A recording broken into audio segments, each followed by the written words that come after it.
Kryetari i Partisë Demokratike Sali Berisha ka akuzuar kryeministrin Edi Rama për kontroll dhe censur ndaj medias, duke kundërshtuar raportimet e Autoritetit të Mediave Autovizive mbi pasqyrimin e aktorëve politik në ekranet televizive. Në një konferencë për mediat nga selia e Partisë Demokratike, Berisha deklaroi se numri i përmendjeve të një politikane apo force politike nuk mund të merret si treguesi i hapësirës mediatike, pasi sipas tij, një pjesë e raportimeve për opozitën lidhet me sulme dhe akuza ndaj saj. Sipas monitorimit të pretenduar nga zyra e shtypit të PD-s, kreu demokrat tha se 4 nga televizionet kombëtare i kanë kushtuar mazhorancës dhe kryeministrit Edi Rama mbi 15 orë transmetim gjatë një muaji, ndërsa opozitës rreth 4 orë e 46 minuta. Zyra e shtypit ka monitoruar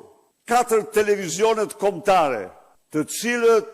janë dhe mumuthët, oligarkët, janë në një mënyrë apo një tjetër censorët dhe xhelatët më kryesor të fjalës së lirë. Mediat, këto 4 media kombëtare, i kanë kushtuar Edi Ramës në 30 ditë dhe Partisë Socialiste 70 në një muaj të marrë së bashku 15 orë, 10 minuta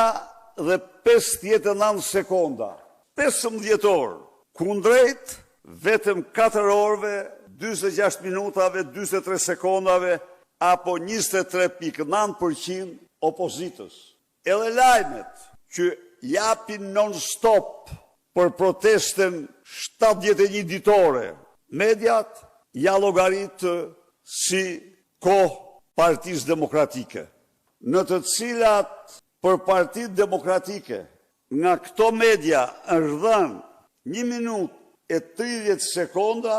kurse për Partitë Socialiste, dhe kjo është data 26 qershor, për Partitë Socialiste 48 minuta. Në të njëjtën ndalje për mediat, Berisha komentoi edhe deklaratat e presidentit Ukrainas Volodymyr Zelenski për Kosovën. Ai cilësoi të papranueshme qëndrimet e Zelenskit për statusin e Kosovës, duke argumentuar se ato bien ndesh me të drejtën ndërkombëtare dhe qëndrimet e NATO-s. Megjithatë, kreu i demokratëve theksoi se Shqipëria duhet të vijojë mbështetjen ndaj Ukrainës përballë agresionit rus, pavarësisht deklaratave të presidentit Ukrainas për Kosovën.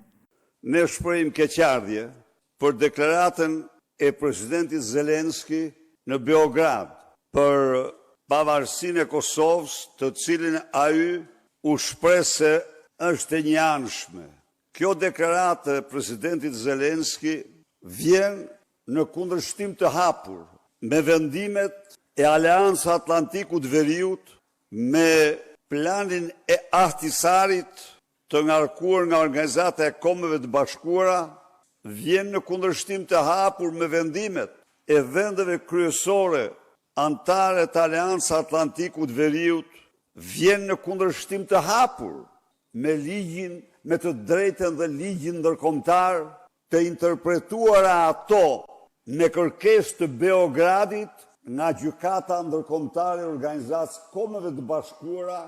e cila është të shprehur për legjimitetin e pavarësisë së Kosovës.